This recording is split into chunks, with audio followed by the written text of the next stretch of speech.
I didn't want to just survive.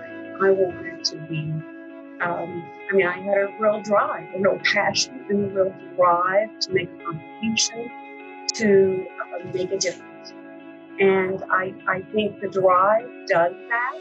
I'm sure there's a lot of factors that enter into it, but it is a tremendous amount of hard work and really more sacrifice than I think so many of our counterparts were making.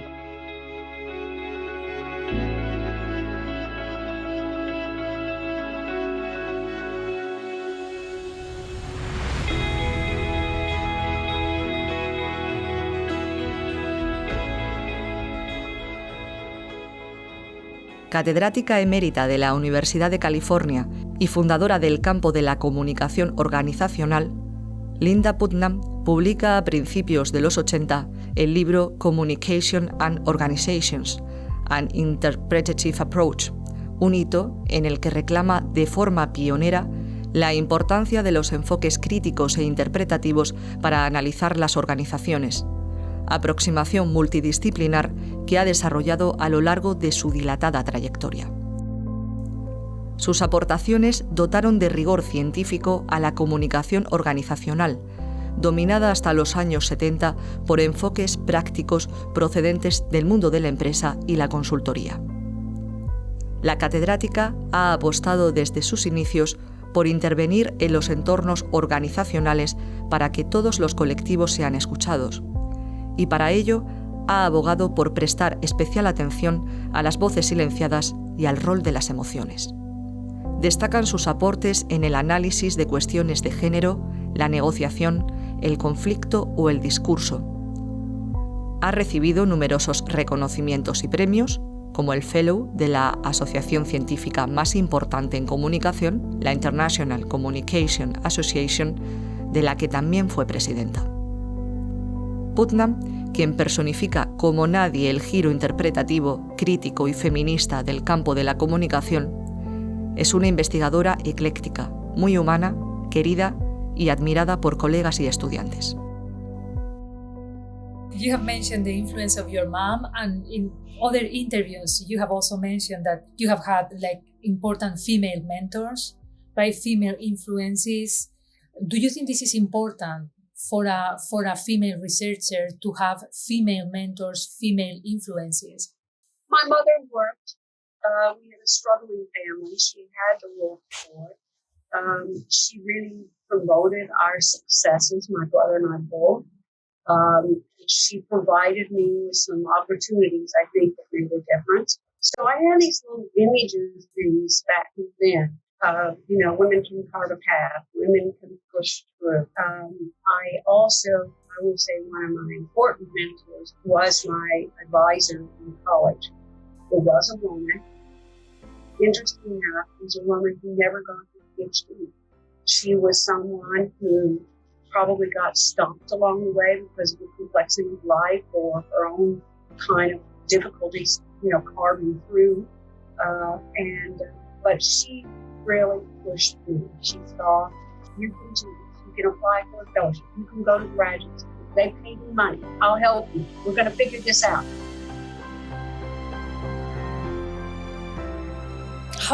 Could you drive me through how was going from assistant professor to associate professor and then to full professor? Yes. I'm the first woman, tenure track woman hired in the Department of Communication at Purdue. They had women graduate students for only about 10 years. And they hired me as the first woman. And there were lots of difficulties. There weren't many role models in my department. I think the conditions back then were very difficult because the climate was very masculine. The kind of social area was a bit macho. You were kind of expected to fit in, yet fitting in and listening to dirty jokes at the lunchroom was difficult. And what did you do about it? And I had graduate students that faculty harassed, and they would come to me, and I would have to figure out what to do about this. And I'm an untenured woman assistant professor. So I would go to my department head, and again, there's nothing called sexual harassment. There's no penalties for it. And he'd say, well, what am I to do with consenting adults? And I'd say, this is not right. There's a power difference. You had to work super hard. You had to really push the boundaries. And furthermore, you had to break a lot of stereotypes, right? Because you have mentioned in another interview that someone told you, a senior colleague said, well, that's not a bad looking curriculum for a woman. How did you break those stereotypes? Because you were not supposed to be an academic, so you really had to break them all, right? Like to make it. How did you do it? Well, I think you have to have your own drive and passion. And I think more than anything, that's what it was. I mean, I had people saying those things, and I kept saying, but I love this, or I want to do this, or I think this is the direction we ought to go.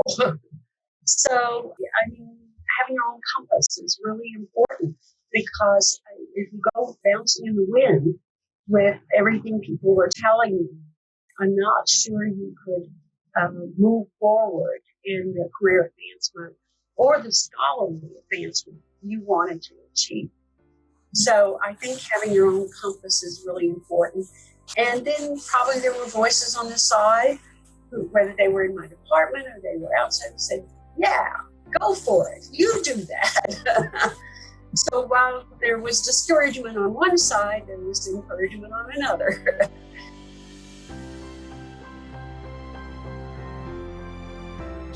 What else do you think that we need to keep doing to make more space and to keep including female voices? Some people believe we're there. I mean, we have a lot of women in our field. We're there, and we don't need to fight these battles anymore. But I don't really believe it. And I don't believe that we have sufficient women of color and minorities and ethnic representation. I think we need to consider that that is an agenda to be met. What is the contribution that you are most proud of? Is there like one specific contribution?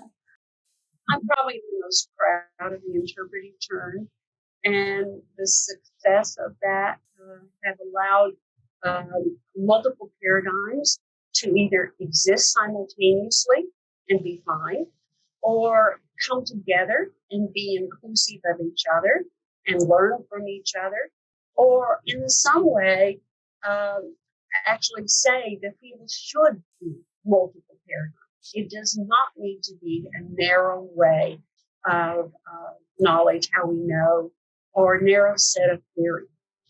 When people hear your name in the future, how would you like that they remember? I hope, one thing I hope people remember is, and this is why I'm a little concerned about the trends, I hope people remember that kind of a collaborative way of working and coming to know ideas and advance the field and advance knowledge.